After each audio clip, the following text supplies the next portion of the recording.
शान्तानां वीतरागिणाम् मुमुक्षूणामपेक्ष्योऽयम् आत्मबोधो विधीयते बोधोऽन्यसाधनेभ्यो हि साक्षान्मोक्षैकसाधनम्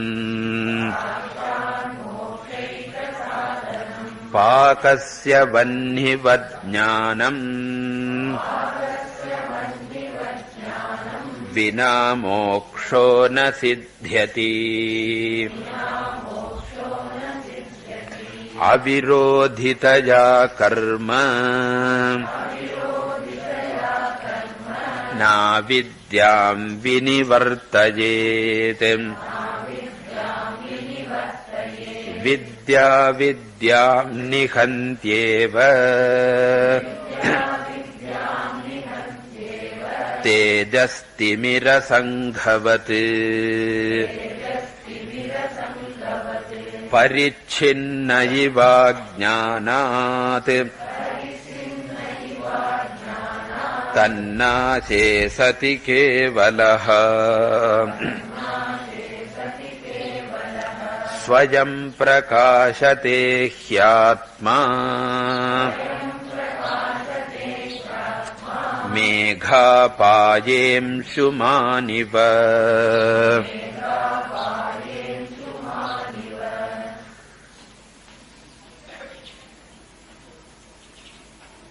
In this shloka, Shankaracharya is pointing out that samsara or sorrow is nothing but a sense of limitation.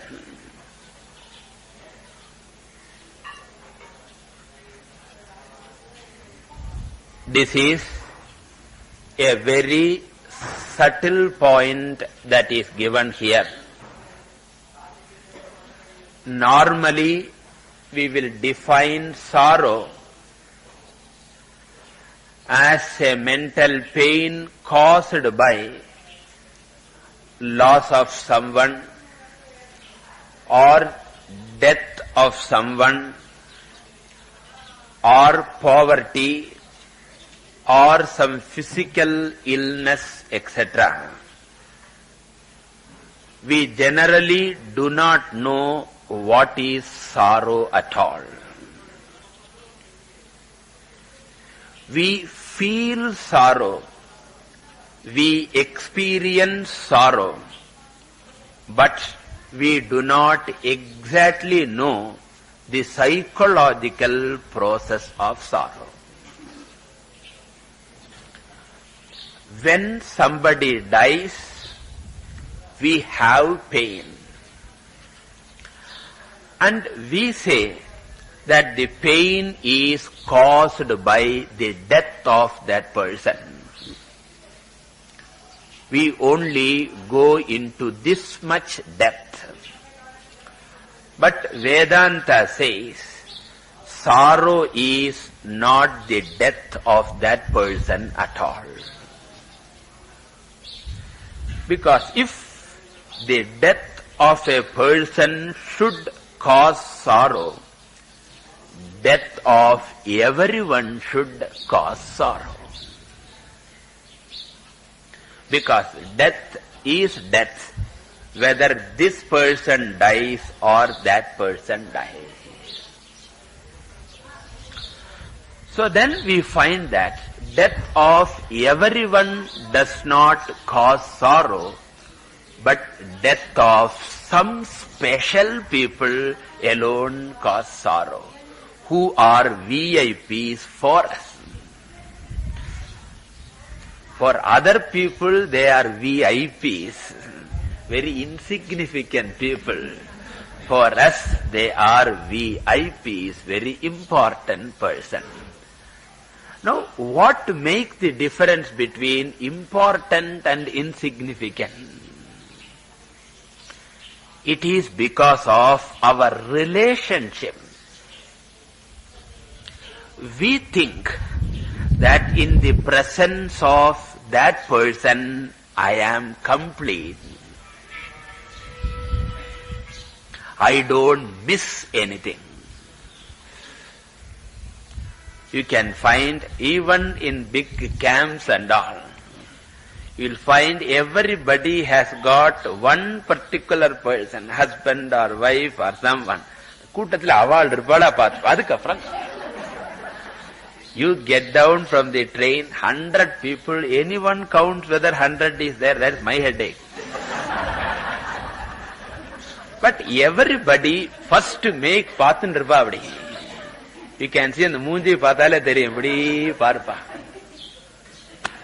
Okay, why? Because in that presence I am complete. If that one person is missing, I am incomplete. Let all the 99 go.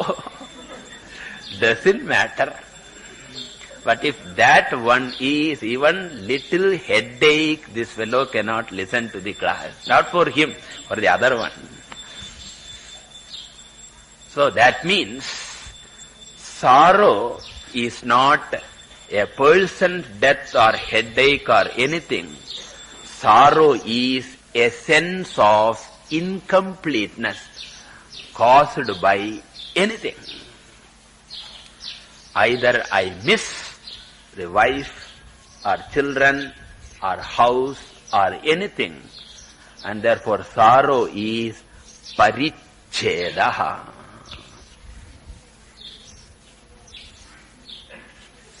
This is the first and foremost important Vedantic revelation, truth, that sorrow is not anything else. Sorrow is the sense of limitation, and this alone expresses in the form of various symptoms. Loss of money is only again another symptom of this problem. And again, when there is loss in business, that also we call sorrow. But if you go to the root, I mean that if I have failed in that business, I feel I am incomplete. Therefore, samsara is what? Parichhedaha. That's what we call as apurnatvam.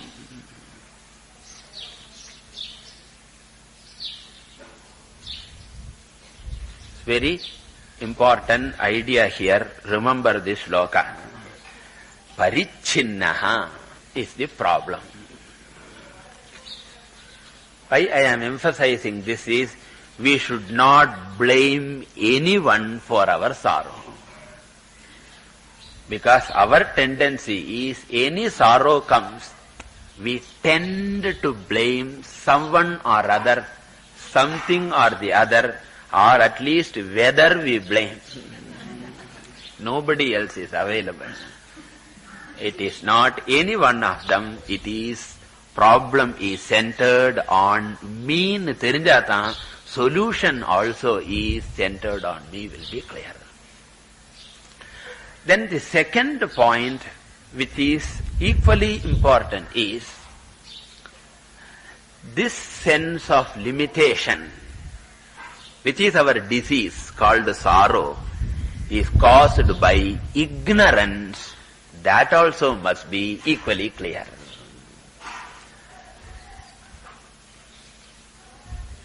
So the first point that must be clear is, all our sorrows are nothing but sense of limitation, parichinnaha.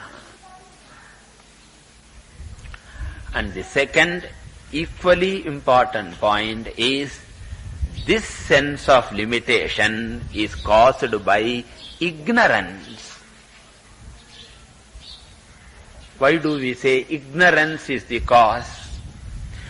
Because our true nature happens to be Purnatvam. Because our true nature happens to be Purnatvam.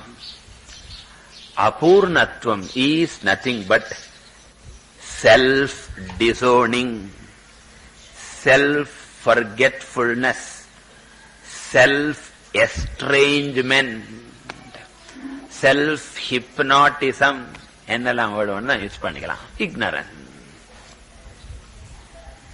self-loss,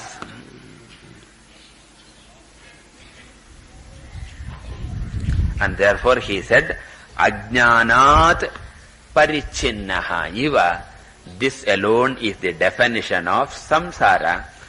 And samsara will go away when paricheda goes away. And paricheda will go away when ajnanam will go away. Ajnanam will go away when jnanam comes. Therefore, athato brahma jignasa. Vare valiye kadayadu. Therefore he says, Ajnanat parichinnaha iva. In this, the thing to be noted is parichinnaha iva. And the iva nanna note pannikanam. Parichinnaha iva na anartham. I am limited as though.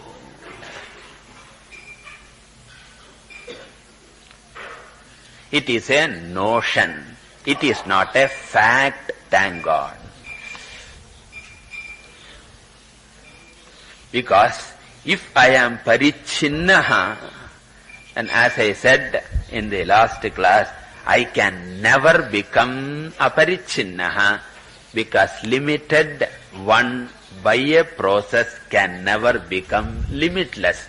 Sureshwaracharya somewhere says that if limitation is a fact, better stop all your sadhanas. Because sadhanas are not going to change a fact.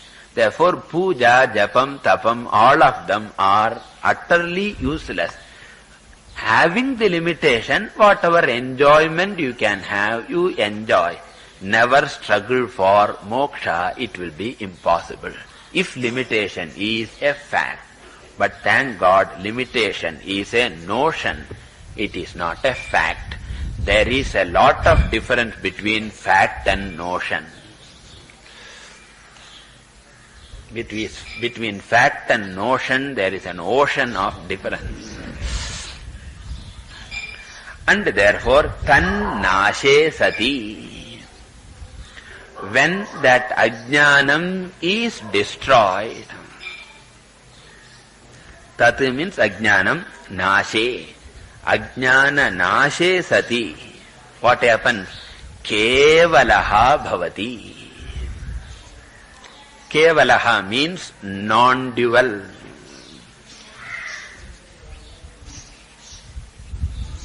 Non-dual means purnaha.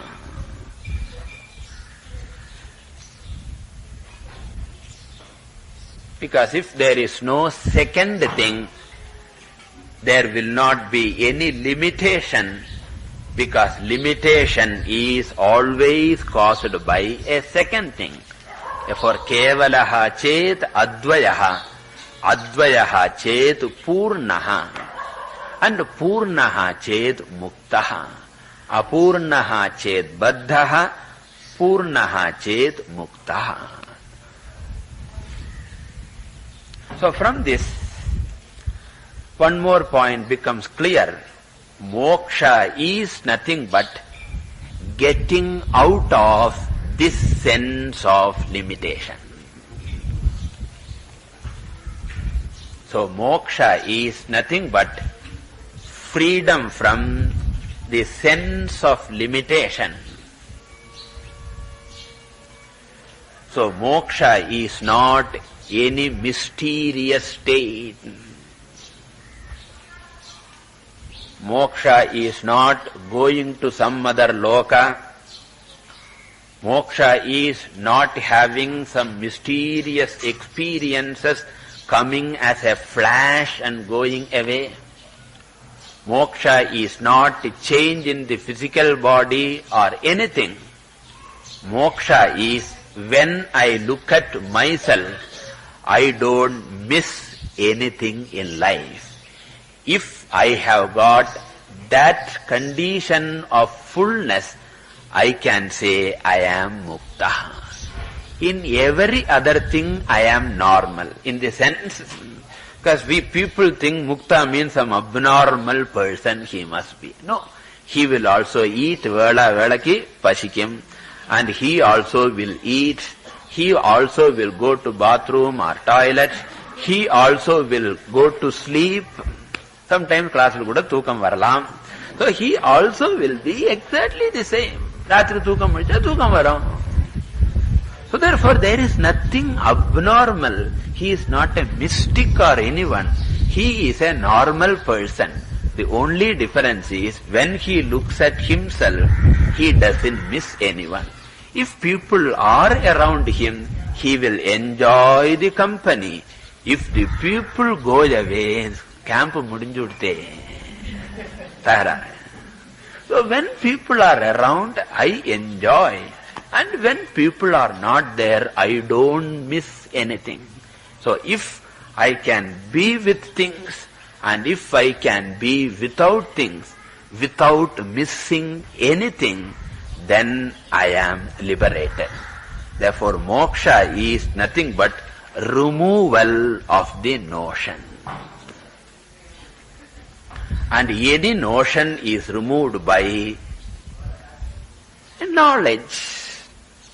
Because notion is a false knowledge. False knowledge is displaced by a right knowledge. And therefore, moksha means kevalatvam, aham purnaha. People cannot add to my fullness. People cannot remove something from my fullness.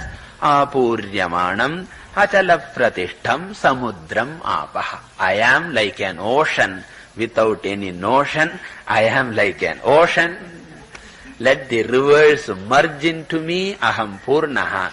Let not rivers merge into me, aham purnaha. Na karmana vardhate no kaniyan bhavati. Esha hi mahima brahmanasya. Brihadaranyaka says, this is the mahima of a brahmana. Brahmana na brahmajnani eva brahmana. Other people are namke vaste brahmana. Okay.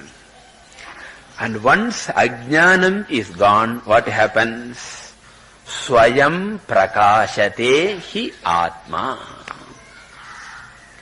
When ajnanam is removed, Atma being Swarupa Chaitanyam, Swayam Prakasha Chaitanyam, Atma shines by itself.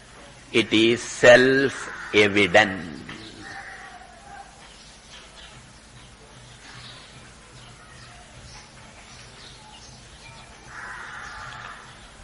So here the idea conveyed is a technical point.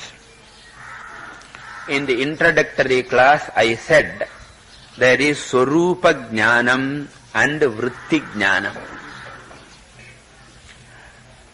When there is a pot in the mind, a thought takes place which is called Ghatakara Vrittihi. And Ghatakara Vritti reveals what? The Ghata. And how does it reveal? Because in Ghatakara Vritti, there is the Chaitanya Pratibimba, and therefore it is known as Vritti Jnanam. So Vritti Jnanam contains two parts. One is the Vritti part. Vritti means what? Vritti சொல்லிருக்கேன் அது மாத்திரம் தெரியல சொன்னா போச்சு. So Vritti means thought mode. So Vritti amsham is there and Pratibimbida Chaitanyam is there. These are the two parts. And of this, each part has got one function. the vritti part is supposed to destroy ignorance. Vritti part, the thought part, is supposed to destroy ignorance. So they say, vritti pervades the pot and destroys ignorance. This they call as vritti vyaptihi. So ghatakara vrittihi ghatam vyapya ghata vishayaka ajnanam nashayati. புரியும் உங்களுக்கு? ghatakara vrittihi ghatam vyapya ghata vishayaka ajnanam nashayati. Okay. What happens to the pratibimba chaitanyam? The pratibimba chaitanyam, the reflected consciousness, also pervades the pot, and having pervaded the pot, it illumines the pot. The pot becomes known. So therefore, pratibimba chaitanyam ghatam vyapya ghatam prakashayati. The pratibimba chaitanyam pervades the pot and illumines the pot. So pratibimba chaitanyam ghatam vyapya ghatam prakashayati, illumines. So vritti destroys ignorance. Pratibimba chaitanyam, vritti jnanam, illumines the pot. But when it is the Atma jnanam, here also we require a vritti known as Aham Brahma Asmi. So self-knowledge also requires vritti jnanam, which we called as Atma Bodha. Introductory solution. Atma Bodha sonna Atma Vishayaka vritti jnanam. Therefore here also Aham Brahmasmi vritti takes place. When does it take place? When the teacher says Tat Tvam Asi. So when teacher says you are Brahman, student should say you are Brahman. I am Brahman. Teacher தெரிஞ்சுட்டு தானே சொல்ற, teacher திருப்பி சொல்லுவானே. Therefore you are Brahman சொன்னா Tat Tvam Asi is Upadesha Vakyam and Aham Brahmasmi is the Jnana Vakyam. The Shishya owns up. And when he says Aham Brahmasmi, this is Swarupa Jnanam or Vritti Jnanam? It is Vritti Jnanam. It is Janyam or Ajanyam? Janyam. Why? Because only after Tattvamasi Upadesha Aham Brahmasmi is born, whereas Swarupa Chaitanyam is there even before Upadesha. So, a student also gets what? Vritti Jnanam. And what is that? Aham Brahmasmi iti vrittihi. The thought takes place. And in that thought, Pratibimba Chaitanyam is there or not? Ella thoughtla undu. Therefore, Aham Brahmasmi vritti also contains Pratibimba Chaitanyam in it. And here also, vritti has got a function. Pratibimba Chaitanyam has a function. So what should vritti do? Vrittihi Aham Brahmasmi iti vrittihi Atmanam Vyapya Yatha Ghata vrittihi Ghatam Vyapya Ghata Vishayaka Ajnanam Nashayati. Similarly, Aham Brahmasmi iti vrittihi Atmanam Vyapya Atma Vishayaka Ajnanam Nashayati. It destroys the ignorance about myself. So Vrittihi Ajnanam nashayati. Then what is left out? The second part is there called Pratibimba Chaitanyam. In the case of Gatagñanam, what happened? The Gatagñanam gradually Jnanam Rukoli or Pratibimba Chaitanya, that's all. So Gatagñanam, that Pratibimba Chaitanyam, illumined the pot, because pot is Jada Rupam. But in Aham Brahmasmi iti Vritti Jnanam, the Pratibimba Chaitanyam tries to illumine what? Here what is the subject? Atma. And Atma happens to be what? Bimba Chaitanyam, the original Chaitanyam, Swarupa Chaitanyam. Whereas Vritti Pratibimbhita Chaitanyam is only reflection. The reflected consciousness tries to illumine what? The original consciousness. How foolish it will be. Tame vabhantam anubhati sarvam tasya bhasa sarvamidam vibhati. And ashatithanatha nama solrom. So in front of the Lord we are telling, I am Ashad. I am trying to illumine with this Pratibimba Jnanam, Pratibimba Chaitanyam. Camphor light is what? Pratibimba Chaitanyam. The Lord is what? Bimba Chaitanyam. With this Pratibimba Chaitanyam Arati, I am trying to illumine the Bimba Chaitanyam.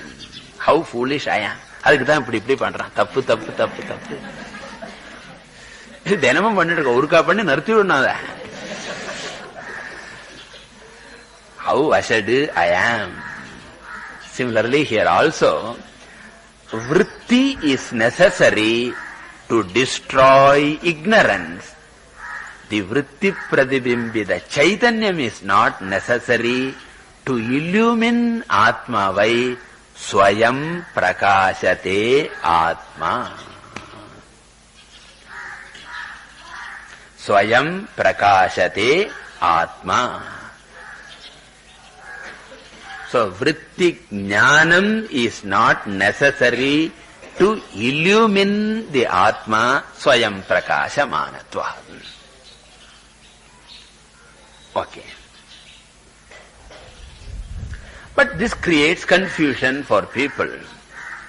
Many people say, Atma is swayam prakasha. Vritti jnanam is not necessary to illumine the Atma. And therefore, mind is not at all necessary for Atma Jnana. Because mind is necessary for what purpose? Vritti Jnanartham. I require a mind for knowing a pot. So, Vritti Jnanartham, I require a mind. Since Atma is self-effulgent, many people think that mind is not necessary because vritti jnanam is not required to illumine the Atma. Therefore they say transcend your mind. So therefore you have to go to nirvikalpa samadhi, get out of the body, get out of the mind, get out of the intellect, and if you have got out of all of them, Atma will swayam prakashate. Edukku mind? So you have to go beyond the mind. This is the mistake generally committed because they forget one point. Vritti jnanam is not necessary to illumine the Atma. But remember, vritti is necessary for what? Destroying ignorance. Vritti is necessary to destroy ignorance. And vritti will take place in the Atma or mind. Okay. Vritti will take place only in the mind, unfortunately or fortunately. If Atma entertains vritti, what will happen?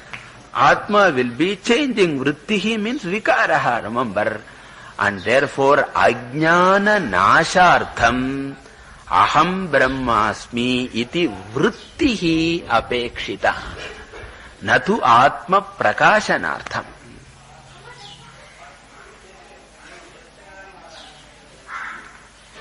Atma prakashanam. The prakashanam is called phalavyapti. Illumining the Atma is called phalavyapti. Phalavyapti is not required because Atma is self-evident.